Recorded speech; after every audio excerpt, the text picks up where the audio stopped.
నువ్వు పక్క ప్రొఫెషనల్ అని విన్నాను, కానీ నువ్వు చేసే వాటిల్లో నాకెక్కడ ప్రొఫెషనలిజం కనిపించట్లేదే. నువ్వు తీసుకున్న కేసుని అది క్లోజ్ చేసేదాకా నిద్రపోవు అని చెప్పారు, కానీ నువ్వు చేయలేదు. ఒక పని చేస్తే ఏ ఆధారాలు మిగల్చవు అని చెప్పారు. నువ్వు నా క్యాబిన్లో కూర్చుని నన్నే బెదిరిస్తున్నావు. ఆ సూర్య చచ్చిపోయాడు. పాయింట్ బ్లాక్ లో గన్ను పెడితే గజగజ వణికిపోయే వాళ్ళని చూశాను. కానీ చావును కూడా గర్వంగా ఒక అమ్మాయి స్వీకరించినప్పుడు నేను ఆ అమ్మాయి చేతుల్లో ఓడిపోయాను. తన చావు నలుగురికి బతుకునిస్తుందని తెలిసి పర్వాలేదు నన్ను చంపండి అని తను చావుకి సిద్ధపడినప్పుడు ఈ సూర్యాభాయ్ ఓడిపోయాడు.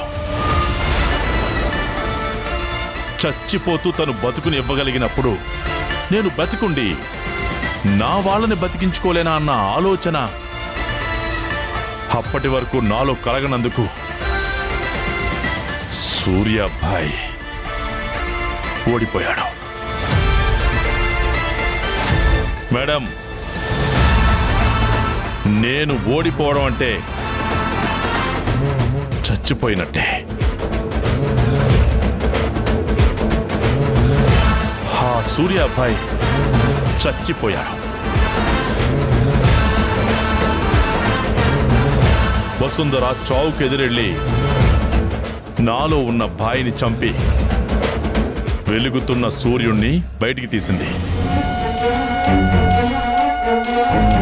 కొన్నిసార్లు ఓటమి కూడా నిజమైన గెలుపు అనిపిస్తుంది.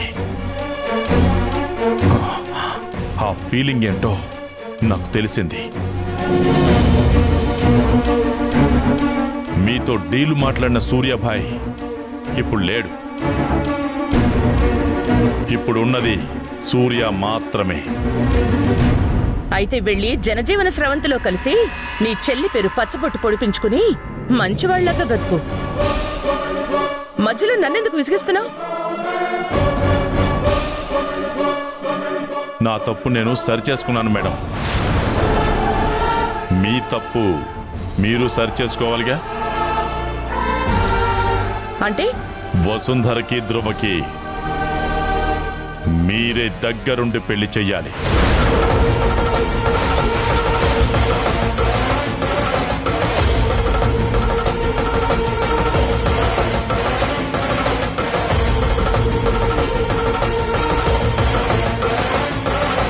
అర్థమైందా? అవసరమైతే నా ప్రాణమైన వదులుతాను గాని దాన్ని నా కొడుక్కిచ్చి మాత్రం పెళ్లి చేయను.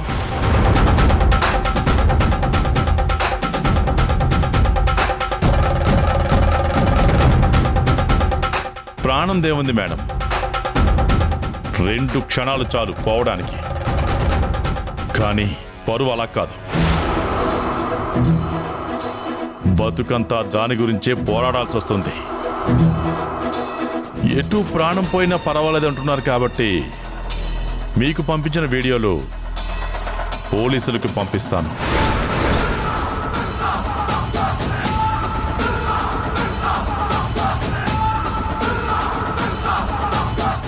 మీరు ప్రాణంలా చూసుకునే పరువు క్షణంలో పోతుంది.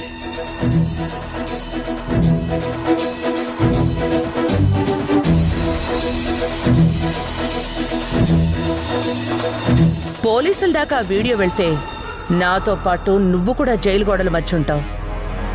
ఇంత చిన్న లాజిక్ ఎలా మిస్ అయ్యావు? ఈ సూర్యకి జైలేమి కొత్త కాదు. ప్రాణం మీద ఎప్పుడూ ఆశ లేదు. ఒకవేళ నా చెల్లి కోసం అది ఇవ్వాల్సి వస్తే నా ప్రాణం విలువ పెరిగిందనుకుంటాను. మేడం, నేను అన్నిటికీ తెగించే మీ దాకా వచ్చాను. మీరు అలా తెగించలేరు. ఎందుకంటే మీకు ప్రపంచానికి మధ్య ఒక గోడ కట్టుకుని అవతల వైపే ఉండాలనుకుంటున్నారు. ఎక్కువ టైం లేదు. ఈరోజు సాయంత్రంలోపు వసుంధరతో ధ్రువ పెళ్ళని అందరికీ మీరు వినపడేలా చెప్పాలి. లేదంటే రేపు నేను ఆ వీడియోలతో పోలీసుల్ని కలుస్తాను.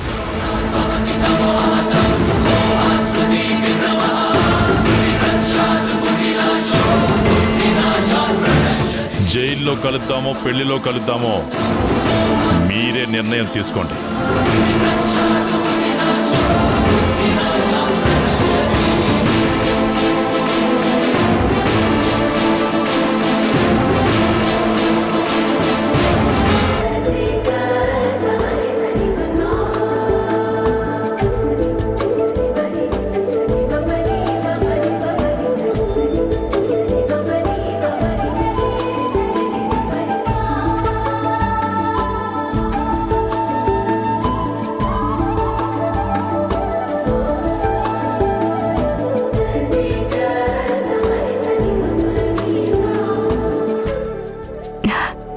నందితమ్మా, అసలు ఇప్పుడు మిమ్మల్ని ఇక్కడికి ఎందుకు తీసుకొచ్చానో తెలిస్తే రోజూ వస్తానంటారు. ఒకసారి అటు చూడండి. తోంతన నటరాజుకి నట భంగిమవో, తోంతన శంకరునికి సంకీర్తనవో. ఈశ్వరుడే అను నిత్యం తనలో తలచుకునే ఓంకారమువో, శివ హృదయం కరిగించే ఆ పంచాక్షరివో.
మంజుల సింజిని చతుల లాస్య వినోద